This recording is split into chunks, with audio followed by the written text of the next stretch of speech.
Hello my dear students, इस video में मैं आपको पढ़ाऊंगी टॉपिक अलंकार के बारे में। बड़ा ही इंटरेस्टिंग टॉपिक है और मैंने बड़े ही आसान तरीके से छोटे छोटे टिप्स के माध्यम से इसे पढ़ाने की कोशिश की है और ऐसी ऐसी ट्रिक्स बताई हैं जिससे टॉपिक समझने के बाद मुझे पूरी उम्मीद है कि आप परीक्षा में अपना जो प्रश्न आपके पूछे जाएंगे उसके उत्तर आपके बिल्कुल सही रहेंगे, कोई भी उत्तर आपका गलत नहीं होगा। और आप इसे वीडियो को अच्छी तरह से सुनें, समझें और मेरे चैनल को लाइक, शेयर और सब्सक्राइब अवश्य करें। बेल आइकन प्रेस करें ताकि आने वाली वीडियो की नोटिफिकेशन आपको मिल सके। तो आओ अब हम अलंकार के विषय में विस्तार पूर्वक पढ़ते हैं। अलंकार, अलंकार यानी अलम प्लस कार। अलम का अर्थ है भूषण या सजावट, अर्थात जो अलंकृत करे या भूषित करे वह अलंकार है। बच्चों, जिस तरह से स्त्रियां अपने साज श्रृंगार के लिए या अपने बनाव श्रृंगार के लिए आभूषणों का प्रयोग करती हैं तो वह आभूषण अलंकार कहलाते हैं। इसी तरह से ही कविताओं में श्रृंगार और सजावट के लिए जिन तत्वों या उपमानों का प्रयोग किया जाता है वह अलंकार कहलाते हैं।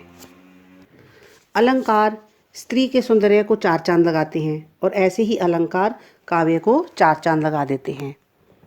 अलंकार क्या है? काव्य के सौंदर्य को बढ़ाने वाले सहायक तत्व कहलाते हैं। जब हम इनका प्रयोग कविताओं में करते हैं तो कविताओं में चमत्कार उत्पन्न होता है और अलंकारों का प्रयोग करने से जो हमारी कविता की अभिव्यक्ति है वह बहुत ही प्रभावशाली और रुचिकर हो जाती है।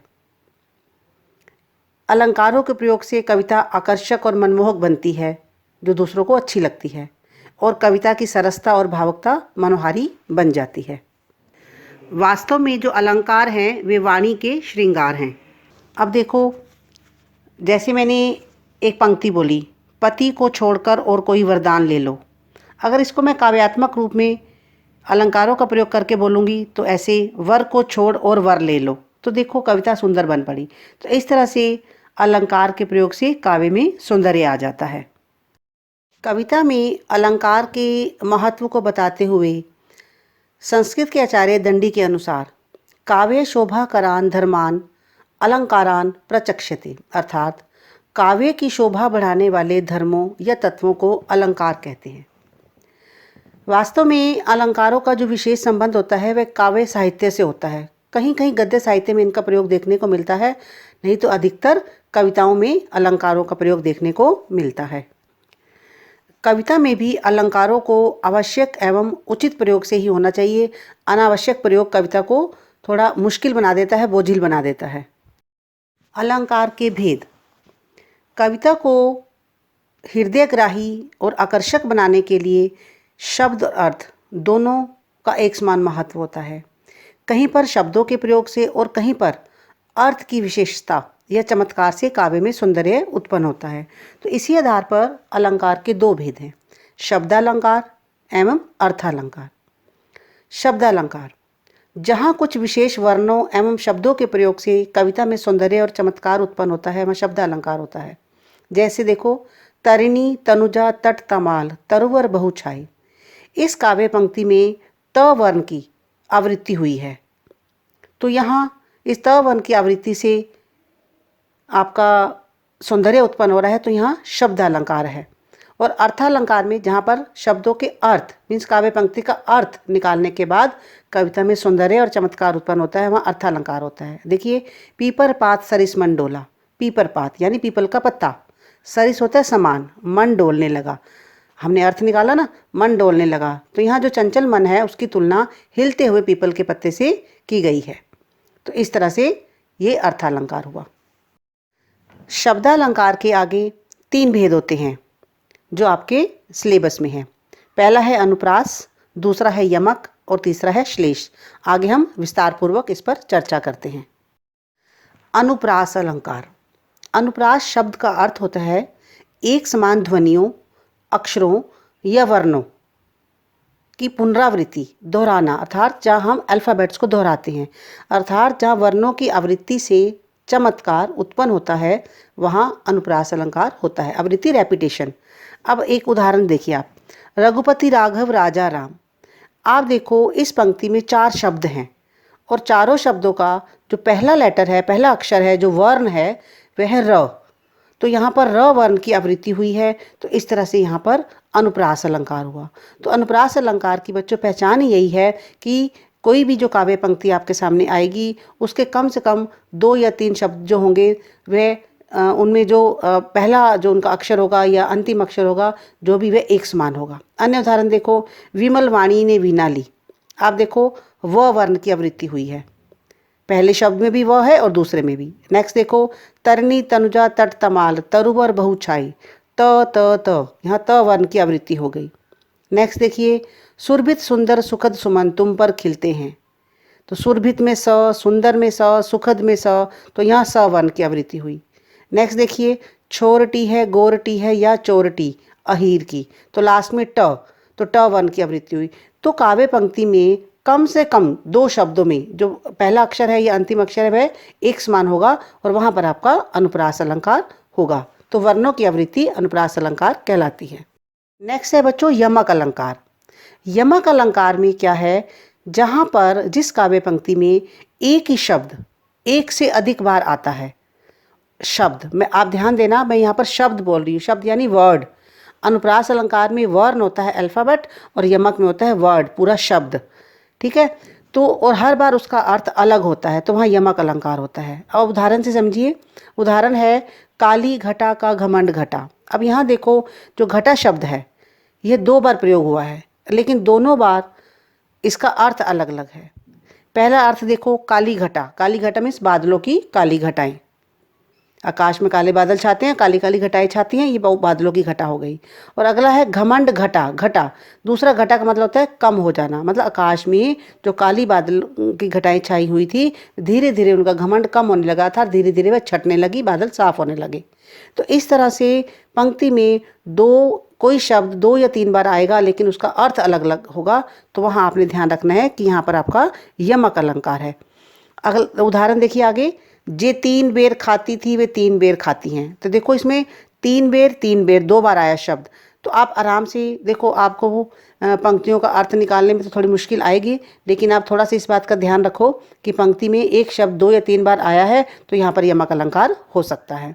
3 बार, एक पहली बार 3 बार का मतलब है बेर 3 बार और दूसरी 3 बेर का मतलब है 3 बेर के दाने। अगला देखो, जेते तुम तारे तेते नभ में ना तारे हैं। तो 2 बार तारे शब्द का प्रयोग हुआ, पहले तारे का मतलब है उद्धार किया और दूसरे का मतलब है सितारे। तीसरा देखो, कहे कवि बेनी ब्याल की चुराई लेनी। यहाँ पर बेनी शब्द 2 बार प्रयोग हुआ है, पहला बेनी है एक कवि का नाम राम वृक्ष बेनीपुरी और दूसरा बेनी होता है चोटी। तो आप थोड़ा सा अंदाज़ा लगाओ क्योंकि आप अर्थ नहीं निकाल पाएंगे। आप देखो शब्दों का प्रयोग 2 बार हुआ है, एक ही शब्द का अर्थ अलग अलग है, तो आप उसको यमक अलंकार लिख दो। नेक्स्ट शब्द अलंकार है श्लेष अलंकार।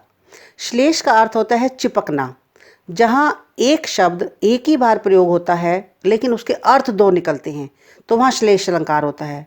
यमक में एक शब्द 2 बार प्रयोग होगा, दोनों बार अलग अर्थ होगा, लेकिन श्लेष में एक शब्द एक बार प्रयोग होता है, अर्थ 2 होते हैं। तो देखो, मंगन को देख पट देत बार बार। यहाँ हमारा पट शब्द, इस काव्य पंक्ति में जो पट शब्द है इसके 2 अर्थ हैं। एक पट का मतलब है वस्त्र और दूसरे का मतलब है किवाड़ यानी कि दरवाज़ा। अर्थात कोई मांगने वाला दरवाजे पर आता है तो व्यक्ति उस भिखारी को देखकर, याचक को देखकर उसे बार बार वस्त्र दान दे देता है। और दूसरा अर्थ इसका ऐसे निकलता है कि भिखारी को देखते ही व्यक्ति क्या करता है, दरवाज़ा बंद कर देता है। तो इस तरह से यहाँ पर पट शब्द में 2 अर्थ छिपे हुए हैं। श्लेष अलंकार के अन्य उदाहरण से समझने का कोशिश करें। देखो उदाहरण है, सुबरन को ढूंढत फिरत कवि व्यभिचारी चोर। यहाँ पर जो सुबरन है, सुबरन शब्द के 3 अर्थ हैं। एक सुबरन का मतलब है अच्छे शब्द, ठीक है, जो कवि, इसको जोड़ा है कवि से, जो कवि होता है कवि अच्छे शब्दों को ढूंढता है ताकि उसकी काव्य रचना अच्छी हो। दूसरा सुबरन का मतलब है अच्छा रंग रूप, जो व्यभिचारी होता है वह रूप सौंदर्य पर मरता है। और तीसरा होता है स्वर्ण यानी सोना, जो चोर होता है उसको सोने का लालच होता है। तो यहाँ पर सुबरन के 3 मीनिंग हैं। नेक्स्ट देखो, मधुबन की छाती को देखो सूखी कितनी इसकी कलियाँ। यहाँ जो कलियाँ शब्द है, कलियाँ शब्द में आपके 2 अर्थ छिपे हुए हैं। एक तो कलियाँ होता है फूल खिलने से पहले की जो उसकी अवस्था होती है, जो कली रूप में होता है, और दूसरा उसका अर्थ हो गया यौवन से पहले की अवस्था, मतलब यंग होने से पहले की जो अवस्था होती है उसे भी कली कहते हैं। नेक्स्ट देखो, तुमने अनजाने वह पीड़ा छवि के सर से दूर भगा दी। अब इस पंक्ति में जो सर शब्द है इसके दो मीनिंग है। सर का मतलब होता है बाण, जो धनुष बाण वाला बाण होता है, और दूसरा सर होता है सौंदर्य भरी तीखी चितवन, मतलब तीखी नज़र। थर्ड एग्जाम्पल देखिए नेक्स्ट, रहीमन पानी राखिए बिन पानी सब सून, पानी गए न उबरे मोती मानुष चून। यहाँ पर पानी शब्द के तीन अर्थ हैं।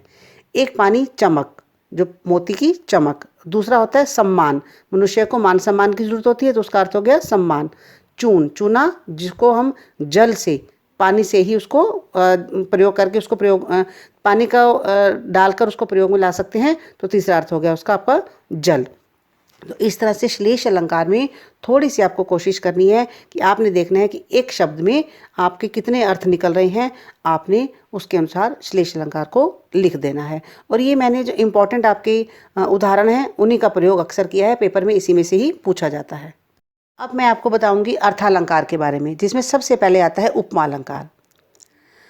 उपमा क्या होता है? तुलना। जब किसी व्यक्ति या वस्तु की तुलना या समानता उसी के समान गुण धर्म वाले किसी अन्य व्यक्ति या वस्तु से की जाती है तो वहाँ उपमा अलंकार होता है। मीन्स उसी के समान जब दूसरे के अंदर वैसे ही गुण होंगे, वैसी ही क्वालिटी होंगी, उसकी तुलना की जाएगी तो वहाँ उपमा अलंकार होता है। उपमा अलंकार में चार तत्व होते हैं, उसके चार अंग होते हैं, जिसे समझना बहुत ही ज़रूरी है। एक होता है उपमेय, एक होता है उपमान, फिर होता है साधारण धर्म, और एक होता है वाचक पद या वाचक शब्द। चांद सा सुंदर मुख, ये एक उदाहरण है, आगे मैं इसके द्वारा आपको विस्तार पूर्वक बताती हूँ। सबसे पहले बेटे बच्चों हम समझते हैं कि उपमेय क्या होता है। उपमेय होता है अर्थात साधारण वस्तु, कॉमन थिंग। जिस व्यक्ति या वस्तु की तुलना या समानता की जाती है वह उपमेय कहलाता है। जिस व्यक्ति की तुलना की जाती है वह उपमेय कहलाता है। जैसे ऊपर के उदाहरण में देखिए, यहाँ पर मुख, जो मुख है वह उपमेय है, क्योंकि मुख की तुलना चंद्रमा से की गई है। तो उपमेय क्या होता है? साधारण वस्तु। और उपमान क्या होता है? प्रसिद्ध वस्तु। ऐसी प्रसिद्ध वस्तु या प्राणी जिससे तुलना की जाती है, मीन्स साधारण व्यक्ति की या साधारण वस्तु की जिस जगत प्रसिद्ध या फेमस वस्तु से तुलना की जाती है वह उपमान होता है। तो यहाँ उदाहरण में क्या है? जो चांद है वह उपमान है। किसी भी व्यक्ति के मुख की तुलना हमने चांद से की है। साधारण धर्म, साधारण धर्म क्या होता है? उपमेय और उपमान में जो गुण समान रूप से पाया जाता है उसे साधारण धर्म कहते हैं। यहाँ पर जो सुंदर, देखो चांद प्रसिद्ध वस्तु है, उपमान है, और जो मुख है वह उपमेय है, वह साधारण वस्तु है। ठीक है, तो इन दोनों को जो समान रूप से गुण दोनों में पाया जा रहा है कि दोनों ही सुंदर हैं, तो यह सुंदर आपका साधारण धर्म हो गया। और वाचक शब्द क्या होता है बेटे? जिसकी सहायता से उपमा अलंकार की पहचान होती है। ये एक ऐसा शब्द होता है जो उपमा अलंकार के उदाहरण में आपको मिलेगा ही मिलेगा।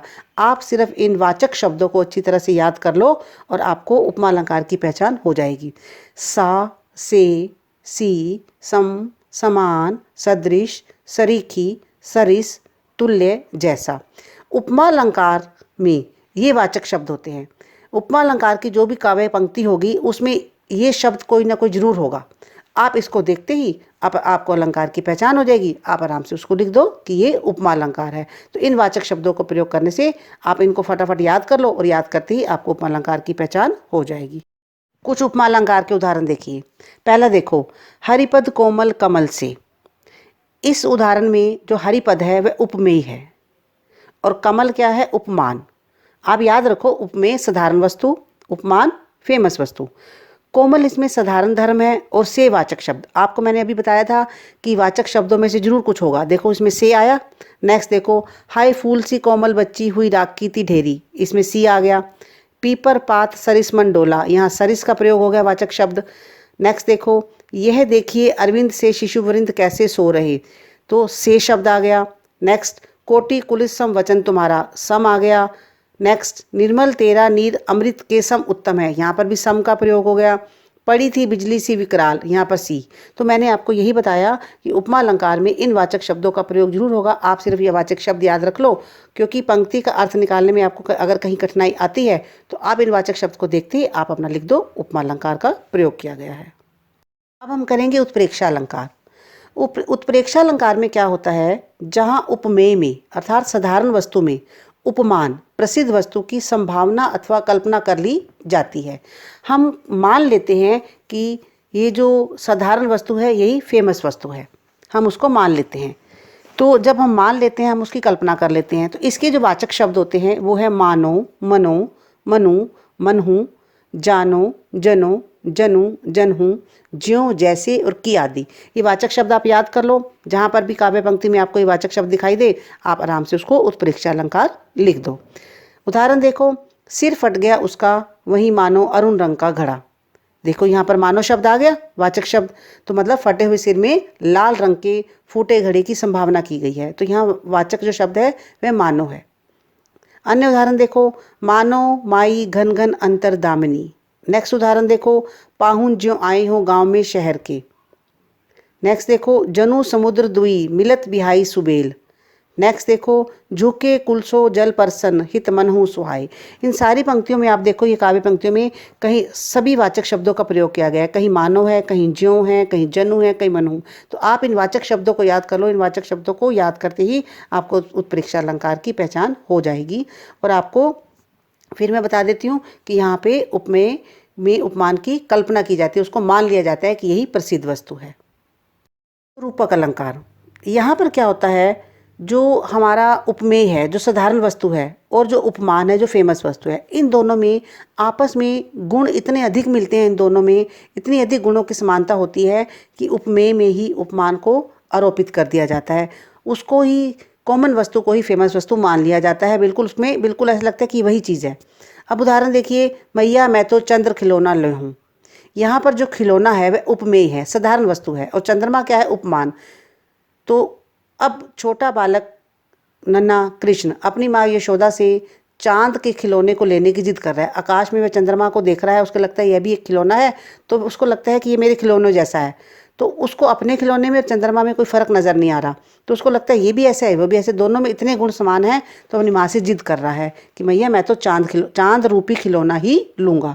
तो इसमें आपने एक ध्यान रखना है, चंद्र खिलौना, इस तरह से एक आपका पेयर बना होगा जिसमें आपका एक कॉमन शब्द होगा और एक फेमस शब्द होगा। खिलौना यहाँ कॉमन शब्द है और चंद्रमा फेमस शब्द है, क्योंकि चंद्रमा एक ही है।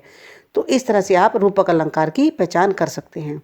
देखो, वन शारदी चंद्रिका चादर ओढ़े, चंद्रिका चादर, चंद्रिका रूपी चादर। आए महंत वसंत, वसंत रूपी महंत। चरण कमल बंदो हरिराई, चरण रूपी कमल। पायो जी मैंने राम रतन धन पायो, ये शब्दों का एक जोड़ा है, आपको यहाँ पता चल जाएगा, राम रूपी रतन। देख आया चंद्र गहना, चंद्रमा रूपी गहना। तो इस तरह से रूपक अलंकार की पहचान करते समय आपने देखना है कि जो एक शब्दों का जोड़ा आपका इकट्ठा है उसमें एक कॉमन शब्द होना चाहिए और एक फेमस शब्द होना चाहिए। ठीक है।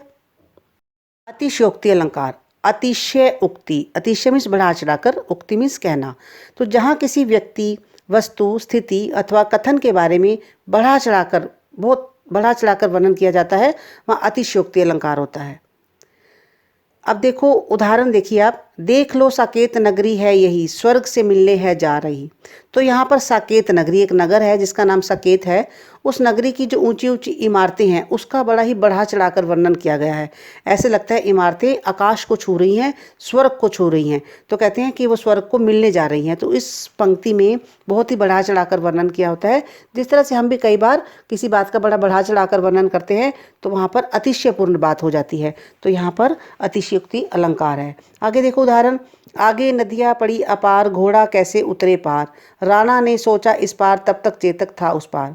तो जो राणा जी थे वह चेतक अपने घोड़े पर बैठे हुए थे, तो आगे नदी आ गई। नदी को देखकर घोड़ा अभी राणा जी सोच ही रहे थे कि नदी को कैसे पार करें, और घोड़ा उस पार भी चला गया, नदी के पार। तो यहाँ पर बढ़ा चढ़ाकर वर्णन किया गया कि सोचने मात्र से ही ये हो गया। नेक्स्ट देखो, पूर्व भवनों के कलशों से उलझे वायुयान। नेक्स्ट, कड़त साथ ही म्यान ते असि रिपु तंते प्राण, मीन्स अभी म्यान से तलवार निकाली थी और शत्रुओं का नाश हो गया। मतलब बहुत बढ़ा चढ़ाकर वर्णन किया गया है। जहाँ बढ़ा चढ़ाकर वर्णन किया जाता है वहाँ आपका अतिशयोक्ति अलंकार होता है। नेक्स्ट है आपका मानवीकरण अलंकार। मानवीकरण अलंकार में क्या होता है कि किसी भी नॉन लिविंग थिंग को, जो अप्राणीवाचक जो वस्तु होती है उसको हम लिविंग थिंग, प्राणीवाचक मान लेते हैं। मतलब जड़ प्रकृति पर मानवीय भावनाओं और क्रियाओं का आरोप किया जाता है। तो वहाँ मानवीकरण अलंकार होते हैं। जो जड़ प्रकृति मीन्स हमारे ये पेड़ पौधे, पत्ते, नदियाँ, झरने, सुबह शाम, ये सब, इनको किसी स्त्री या पुरुष से इनको कंपेयर किया जाता है, उनको आरोपित किया जाता है, उनको मान लिया जाता है, तो वह हमारा मानवीकरण अलंकार होता है। तो जैसी कविता की पंक्ति है, मेघ आए बड़े बंठन के संवर के, तो यहाँ मेघ कौन है? बादल। बादल बड़े सज संवर कर आ गए। अब बादल तो सज संवर कर नहीं आएंगे, मीन्स कोई पुरुष है जिसको उसको बादल के रूप में बताया गया है कि वह सज संवर कर आ गया है। नेक्स्ट देखो, खड़ खड़ करताल बजा नाच उठी बेसुध हवा। नाच उठी बेसुध हवा, अब हवा नाचने लगी। अब हवा मीन्स कोई लड़की, कोई कन्या, कोई स्त्री नाचने लगी। हवा को उसका रूप दिया गया है। ओ नियति तू सुन रही है। ओ नियति, नीति क्या होता है? हमारा भाग्य है। अब भाग्य सुनेगा तो नहीं, ठीक है, तो हम उसको कहते हैं तू सुन रही है, मीन्स हम उसको कोई स्त्री मानकर उसको कह रहे हैं। नेक्स्ट देखो, लोहिया लतिका भी भरलाई मधुर मुकुल नवल रस गागरी। लतिका मीन्स लता, लता भी एक मटकी भरकर ले आई। चंचल हिरनी पूछ रही है कहाँ छिपा है हिंसक सिंह। नेक्स्ट देखो, और सरसों की न पूछो हो गई सबसे सियानी। सरसों के पौधों के बारे में कहा गया कि सियानी हो गई। तो इस तरह से जो हमारी नॉन लिविंग थिंग्स होती हैं उसको लिविंग मानकर हम मानवीकरण अलंकार करते हैं। वहाँ पर उनमें मानवीय भावनाओं का आरोप हो जाता है, तो इसलिए वहाँ पर मानवीकरण अलंकार होता है। तो बच्चों, इस तरह से आप अपना जो मैंने थोड़े से आपको ट्रिक्स या टिप्स बताए हैं या हिंट्स बताए हैं, उन हिंट्स को अगर आप याद कर लेते हो तो आपको अलंकार पहचानने में बिल्कुल भी मुश्किल नहीं आएगी। एक दो बार आप यूट्यूब को चैनल को ये वीडियो को देखें, आपको समझ आ जाएगा। और एक एक एग्जाम्पल आपको याद करना है हर अलंकार का। और सबसे ईजी एग्जाम्पल मैंने आपको उदाहरण में आपको बताया है ताकि पेपर में लिखने में आपको दिक्कत ना आए। पेपर में आपका ऐसे भी पूछा जा सकता है, किसी भी अलंकार की परिभाषा लिखो, या किसी भी अलंकार का कोई उदाहरण पूछ लिया जाता है, एक उदाहरण लिखो, या काव्य पंक्तियां देखकर ये पूछ लिया जाता है कि इसमें किस अलंकार का प्रयोग किया गया है। तो एक एक एग्जाम्पल आपने याद करना है। जो पंक्ति आपको सबसे आसान लगती है उस पंक्ति को आप याद कर लो, और कोई मुश्किल नहीं है, एक दो बार प्रैक्टिस से आपको आ जाएगा। आई होप आपको ये मेरा टॉपिक अच्छे से समझ आ गया होगा। Thank you and God bless you all.